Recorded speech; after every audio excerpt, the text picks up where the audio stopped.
नमस्कार, सत श्री अकाल, आदावर्स। मैं हूं रविंदर सिंह और आप देख रहे हैं हमारा channel property updates, property mall. और जैसे कि हम हर बार एस्केलेट करते हैं कोई ऐसा इशू जो आपके लिए बहुत ज़रूरी होता है जानना, तो सेक्टर 123 के अंदर एक शानदार घर बना हुआ है। हमारे साथ हैं भाई साहब अमजद सैयद जी, और इनकी मिसेस भी हैं साथ में। और इन्होंने बड़े शौक़ से 4-5 साल पहले इतना सुंदर घर बनाया था, बड़े चाव से कि भाई हमारे घर के आगे ईस्ट फेसिंग ये घर होगा और पीछे भी रोड होगी, सामने पार्क होगा। इतने सपने इनको दिखाए गए थे जब ये प्लॉट बेचा गया था, जब ये घर बनाया था। हमारे जो यहाँ के बिग शॉट बिल्डर हैं बाजवा जी, उन्होंने बहुत इनको उनके स्टाफ की तरफ से बड़ा एश्योरेंस दी गई थी कि भाई बहुत शानदार चीज़ आप ले रहे हो, और इन्होंने ली। अब देखिए कि ये बाहर से आए हैं, ये लोकल यहाँ के रहने वाले हैं नहीं, और इन्होंने ट्रस्ट करा किसी बंदे के ऊपर और ये चीज़ ले ली। अब समस्या क्या आ रही है कि जो इनकी मेन रोड थी पीछे, वो तो गायब ही हो गई है। आप समझोगे वो गायब कैसे होगी? इनके पास नक्शा है जिसके अंदर दोनों तरफ रोड दिखाई गई हुई है, नक्शा इनका पास है। और जब बिल्डर ने बना के इनको नक्शा दिखाया था तो सामने रोड दिखाई थी और उसके आगे फिर पार्क दिखाई थी। बट फ़िलहाल ना तो यहाँ पे कोई पार्क है, ना यहाँ पे कोई रोड है। तो अब पहले अब हम पीछे इनके ये हम बैक साइड पे खड़े हैं। बैक साइड पे तो रोड है किसी और प्रोजेक्ट की, लेकिन इस तरफ जो है अब देखें कि घर के आगे ना तो कोई रोड है, बजाय रोड के यहाँ पे तो खेत हैं। अब जिनका घर के आगे रोड थी वहाँ पे तो खेत हैं। आज तक आपकी जो सड़क है आगे वाली जो दिखाई गई थी वो बनी क्यों नहीं? क्या मसला क्या है? उन्होंने कहा 1-2 साल में हो जाएगा, तो 18 के बाद 19 में मैंने सोचा चलो लॉकडाउन हो गया, अच्छी बात है। फार्मर के साथ कौन ज़्यादा लड़ाई कर सकता है? बाजवाबाजी है, उन्होंने बोला था, उनकी पूरी टीम की रोड है। जितने भी बिल्डर यहाँ आते हैं वो यही बात बोलते हैं, हाँ यहाँ से सड़क जा रही है, ऐसे सामने पार्क है। बोला चलो अच्छी बात है। 1 साल, 2 साल, 3 साल, मैंने तीसरे साल के बाद एमसी में रिमाइंडर डालना शुरू किया। पहला, दूसरा, तीसरा, चौथा, सारा पेपर्स है मेरे पास। एमसी वाले कहते हैं हम कुछ नहीं कर सकते, अब आप बताइए। फिर मैंने अपना घर रिपेयर करना शुरू किया। किसानों को रिक्वेस्ट किया, वो सुनते नहीं है। मैंने रिपेयर किया। रिपेयर करने के बाद जो मेरी बाउंड्री वाल ख़राब हो रही है, जो आप वीडियो देख सकते हो, वो बाउंड्री वाल किसानों ने तोड़ दिया। वाई? तो आप किसानों की गलती, किसानों ने बेचा क्यों ज़मीन? और जब बेचा तो एमसी ने नक्शा क्यों पास किया? बिल्कुल। एमसी रिस्पॉन्सिबल है कि एमसी को नक्शा पास करने के पहले उसको रोड लगाना चाहिए, नहीं तो नहीं बेचता, मैं खरीदता ही नहीं। बिल्कुल नहीं बात। बिना नक्शा पास के मुझे कोई पता तो नहीं चलेगा ना कि रोड इस साइड है, इस साइड। ये इस साइड एरोविला है, आप देख रहे हो, ड्रीम सिटी बोलते हैं, और इस साइड हमारा फ्रंट है। 35 फुट रोड और पार्क है। मतलब ठीक है, 2 साल 3 साल बहुत है, 4 साल हो गए सर, कोई सुनने को तैयार नहीं। अब मैं सोच रहा हूँ मैं कहाँ जाऊँ, कंज्यूमर जाऊँ, हाई कोर्ट जाऊँ, या एमसी को फटकार मारूँ, या किसानों को फटकार। किसानों के साथ मैं लड़ नहीं सकता, इतनी पावर मेरे पास है नहीं। उनको रिक्वेस्ट किया, उन्होंने गुस्से में आके मेरे दीवार के साथ का जो मैंने रिपेयर किया उन्होंने तोड़ दिया, मेरा गेट बंद कर दिया। मैं कहाँ जाऊँ? मेरी क्या गलती है? अब एक बंदा बाहर से आता है, हमारे पंजाब में आता है, तो मैं ऑलरेडी 15-20 सालों से यहाँ रह रहा हूँ। हाँ, बिल्कुल। अभी यहाँ रहते हैं, जो बहुत से और लोग भी हैं जो यहाँ से नहीं हैं, जो बाहर से आते हैं यहाँ पे प्रॉपर्टी ढूंढने। तो अगर उनके साथ ऐसा ही होता रहेगा तो किसका ट्रस्ट लेवल बनेगा? और दूसरी बात ये है कि अब समस्या ये है कि जब इनको दिखाया गया तो पीछे रोड देखी थी। अब जो इनका मेन फ्रंट गेट है वो एक खोल नहीं सकते, क्योंकि पीछे तो किसान ने तार लगा के बंद कर दिया है। अब ये मसला क्या है कि ये ज़मीन का जो था ये किसान ने बेचनी थी बाजवा जी को 5 करोड़ से 12 करोड़, ऐसी कुछ मुझे भी नहीं पता। हाँ, वो जो कहानी सुनते हैं हम, सच्चाई क्या है वो तो बाद में, लेकिन कहानी ये कहती है कि भाई वो ज़मीन बाजवा जी के साथ बयाना हुआ था। लेकिन अब क्या हुआ, रजिस्ट्री हुई नहीं और बयाने के ऊपर ही आगे ज़मीन बेच दी गई। अगर रजिस्ट्री प्रॉपर हुई होती और उसका पूरा कब्जा लिया गया होता, पूरी सड़क बनाई गई होती, उसके बाद बेचा गया होता, तो ये समस्या नहीं आती। तो अब किसान को पैसे गए नहीं, उसकी ज़मीन के पे नक्शा बनाकर किसी और को दिखा के बेच दिया गया।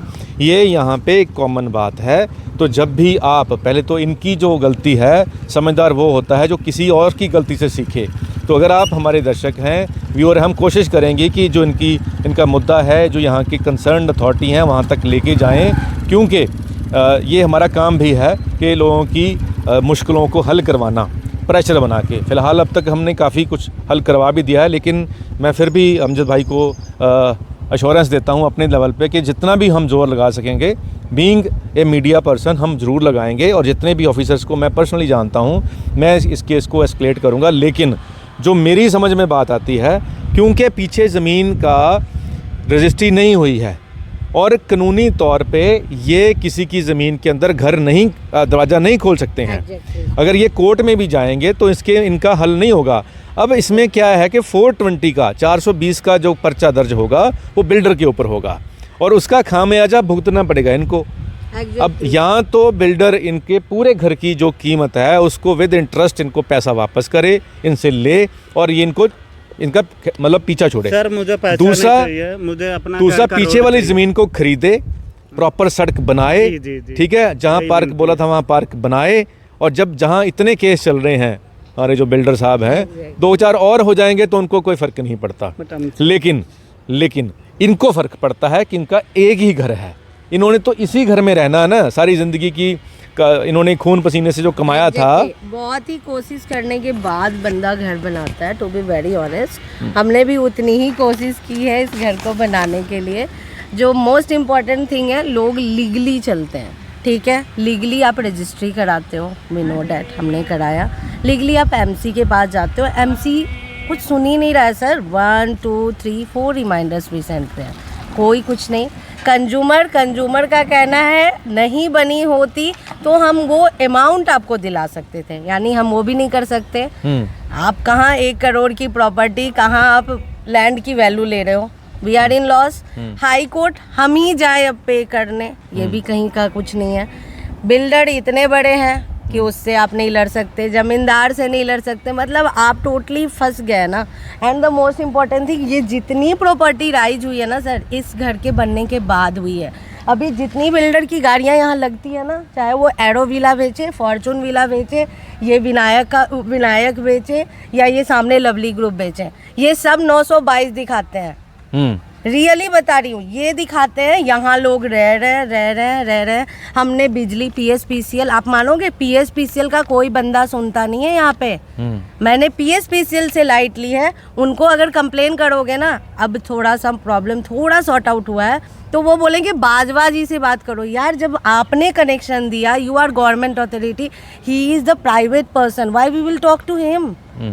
यहाँ मेरे को नहीं समझ आता सर कि क्या सिस्टम है, टू बी वेरी ऑनेस्ट। बस हमें सर 35 फुट रोड चाहिए, या तो किसानों से रिक्वेस्ट करके 15-20 फुट एटलीस्ट प्लिंथ प्रोटेक्शन दे दो, प्लिंथ प्रोटेक्शन दे दो। We are satisfied with that. मेरे को नहीं लड़ना किसी से। अभी मेरे घर में 2 साल का बच्चा है सर, वो नेल वायर आप मतलब जूम करके देखो, वो मेरे गेट के इतने अप पे आ रहा है।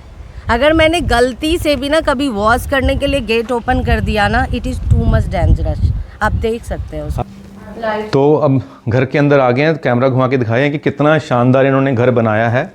अब इतना शानदार घर बनाने के बाद अगर किसी का जो मेन दरवाजे की तरफ थोड़ा आपको भाईजान ने बहुत शानदार घर बनाया है उनके लिए। सर आप रूम साइज देखो हमारी। हाँ, बहुत शानदार रूम साइज़ हैं और डेफिनेटली जिन्होंने कोई घर बनाना है इनसे बहुत सारे आइडियाज़ मिल सकते हैं।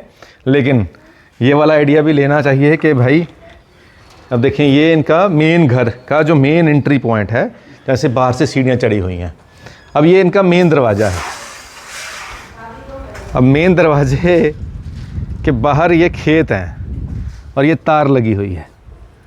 अब दरवाज़ा खोल के हाँ बिल्कुल हम देखें कि ये देखिए बिल्कुल घर के आगे। अब मेन डोर जो है इस तरफ ईस्ट फेसिंग है और ये शानदार दरवाज़ा बनाया गया था कि भाई यहाँ से गाड़ी अंदर आएगी, यहाँ सड़क बनेगी, लेकिन यहाँ तो खेत हैं और यहाँ पे नीचे तार लगा दी है और ये बाउंड्री तोड़ दिया। और ये जो बाउंड्री इन्होंने बनाई थी आगे जिसको वो भी तोड़ दी गई है। अब ये झगड़ा किसान का और बिल्डर का है। पिस बेचारा मकान मालिक रहा है जिससे ये गलती हो गई कि उसने ट्रस्ट कर लिया और ट्रस्ट करने के बाद उसको मिला क्या, सिर्फ धोखा और नुकसान और परेशानी। अब छोटा बच्चा इनके घर में है, मैम बता रहे थे कि अगर गलती से ये गेट खुला रहे तो ये कंटीली तार कितनी घातक हो सकती है एक छोटे बच्चे के लिए, आप समझ सकते हैं। और दूसरी बात, जिस भाई साहब ने ये तार लगाई है, हम रिक्वेस्ट भी किया, अगर इंसानियत के तौर पे भी बात करें कि चलो यार, हम ठीक है आपका पैसे का इशू हो सकता है किसी के साथ, लेकिन इंसानियत तो इंसानियत होती है ना। हम इंसानियत को शर्मसार कर देते हैं अपने मुनाफे के लिए ऐसी हरकतें करके। तो मेरी उनसे भी ये दरख्वास्त है कि भाई साहब, कम से कम किसी को इतना परेशान तो ना करो कि भगवान की कचहरी में कोई दलील अपील नहीं चलती, जो करते हो वो आपको काटना पड़ता है। अगर तो मेरी जो देखने वाले हैं उनको हाथ जोड़ के गुजारिश है कि भाई आप भी कुछ ख़रीदने से पहले 1000 बार वेरीफाई कर लें। ऐसे सोर्स हैं कि ख़रीदने से पहले वेरीफाई करें, बाद में इनके जैसे कागज़ पकड़ के इधर उधर घूमते रहेंगे, उससे कोई फ़ायदा होने वाला नहीं है। परेशानी भी होगी, पैसे भी जाएंगे, और आपको जो पीस ऑफ माइंड आपका जाएगा वो अलग से जाएगा। तो आज हम कोशिश कर रहे हैं इस वीडियो के थ्रू, ये वीडियो हमारी बहुत सारे ऑफिसर भी देख रहे हैं, पुड्डा के ऑफिसर भी देखते हैं, हमारे एमसी के ऑफिसर भी देखते हैं, हमारे तहसील के ऑफिसर भी देखते हैं। तो उनसे भी हाथ जोड़ के गुजारिश है कि भाई हमारे आए हैं, ये भाई अपना घर में शांति से रहना चाहते हैं, तो इनकी हेल्प करें, इनकी सुनवाई करवाएं। और मसला कैसे हल होना है हर अफसर को पता होता है, लेकिन करने की कोशिश नहीं करते। इनके साथ बिल्डर को और ज़मींदार को बिठाकर ये मसला हल होगा, और कोई तरीका नहीं है। अगर सारे इन्फ्लुएंशियल बंदे बीच में पड़ जाएंगे तो ये मसला हल हो जाएगा, ऐसी कोई लंबी चौड़ी बात नहीं। अगर बाजवा जी ने 2500 एकड़ की कॉलोनियाँ काट दी तो एक सड़क उनके लिए कोई बहुत लंबी चौड़ी बात नहीं है, सिर्फ एक इंटेंशन की बात है। अगर वो करना चाहें तो ये हो सकता है, लेकिन भगवान उनको भी सम्मति दे कि वो किसी को ऐसे परेशान ना करें। ज़िंदगी बहुत सीमित होती है, हो सकता है पता नहीं कब आखिरी सांस आ जाए, तो उससे पहले अपने कर्मों का निपटारा करके जाएं। आज के लिए इतना ही, मिलते हैं अगली बार एक नई वीडियो में एक नई जानकारी के साथ। धन्यवाद।